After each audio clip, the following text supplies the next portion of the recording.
어제 제일 친한 친구 2명이랑 한참 놀다가 택시를 타고 백화점으로 이동하기로 했어. 그런데 택시에 타자마자 기사님이 나와 친구들의 눈치를 보셨어. 기사님이 나에게 목적지를 묻더니 니네 친구들이랑 같이 다니지 말라고 하셨어. 나는 기분이 나빴어. 하지만 기사님은 나를 다른 곳에 내려주더니 뒷좌석 문을 잠궈버렸어. 친구들이 따라 내리지 못하도록. 결국 택시는 그대로 출발해버렸고 나는 택시 회사에 그 기사님을 당장 해고하라고 했지만 해고당하지 않았어. 화가 머리끝까지 나버린 나는 직접 회사에 찾아갔고 해당 기사님을 만났어.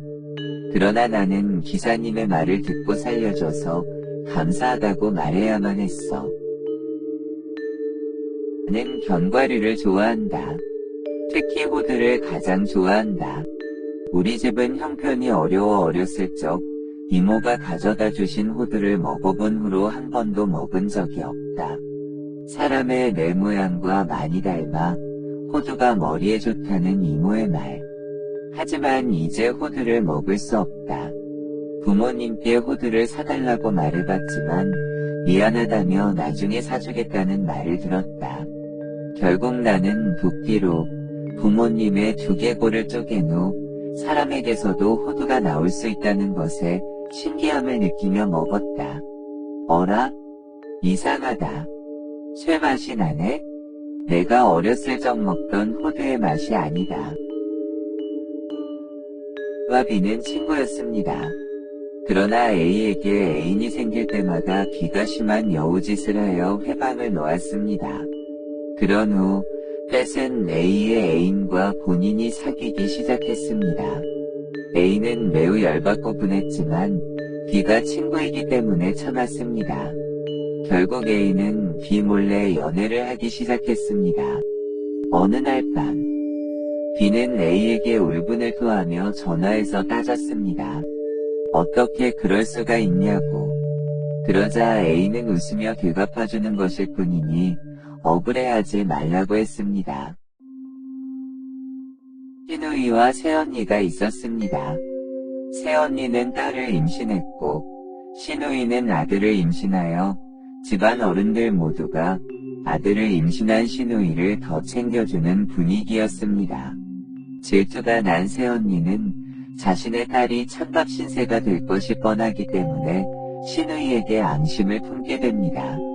몇 달 후 신우이는 유산으로 인해 병원에 입원하게 되었고 새언니는 그런 신우이의 병문안을 오게 됩니다.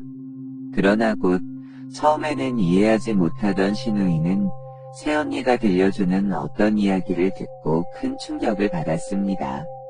공포와 경악으로 신우이의 표정이 일그러졌습니다. 친구 5명이 오랜만에 모여 수다를 떨고 있었습니다. 그러던 와중 B는 친구들에게 우정 타투를 제안했고 모두가 B의 말에 동의하며 문신을 받았습니다. A는 양쪽 어깨의 별, B는 거미와 거미줄, C는 고양이 한 마리, D는 성모 마리아, E는 SS 표식과 속이 빈 눈물 문신. E는 자신의 복수가 완벽히 끝나지 않았다고 중얼거렸습니다.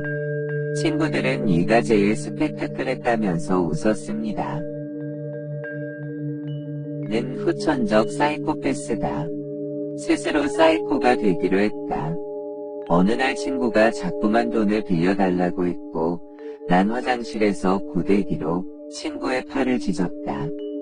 사실 그 친구는 고등학교 3년 내내 매일 다른 금액을 나한테 빌려달라 했고 찰거머리 같은 친구에게 난 3년 내내 시달린 것이다.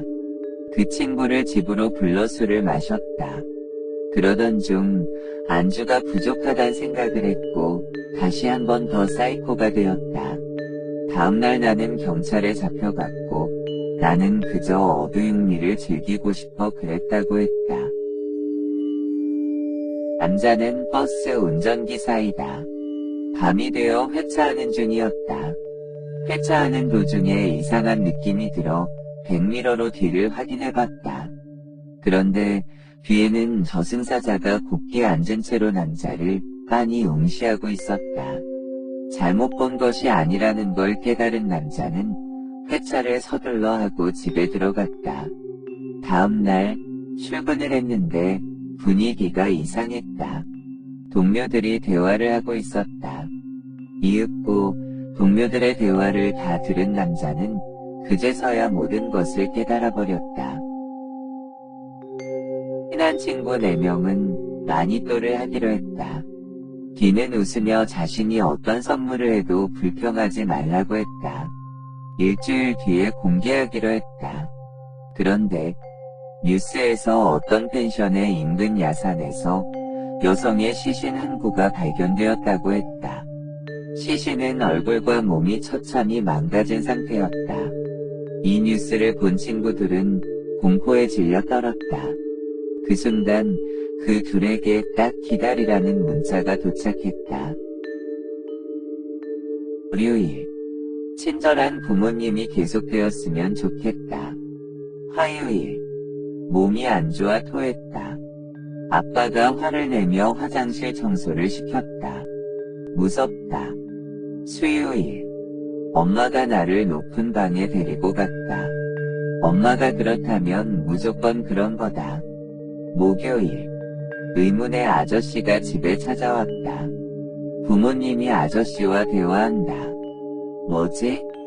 금요일, 엄마, 잘못했어요. 나가게 해주세요. 배고파요. 토요일, 부모님이 다녀가기만 하면 몸이 너무 아프다. 일요일, 지금 내 몸에는 흙이 잔뜩 묻어있다. 부모님은 내가 흙장난하는 거 싫어하시는데. 0123 4567 890 이 번호로 전화를 걸면 무조건 낯선 남자나 여자의 목소리가 전화를 받는다는 괴담. 그들은 죽을 날을 알려준다고 한다. 몇 번의 신호음 끝에 전화 속 남자는 내가 죽을 날을 알려줬다. 이왕 죽을 거 몇 년 남았는지도 물어보자 남자는 전화를 뚝 끊어버렸다. 전화를 끊자마자 어머니가 무당인 친구에게 전화가 와서 나에게 왜 그랬냐고 호통을 쳤다. 모든 이야기를 알게 된 나는 소름이 돋아 폰을 바닥에 떨어뜨렸다.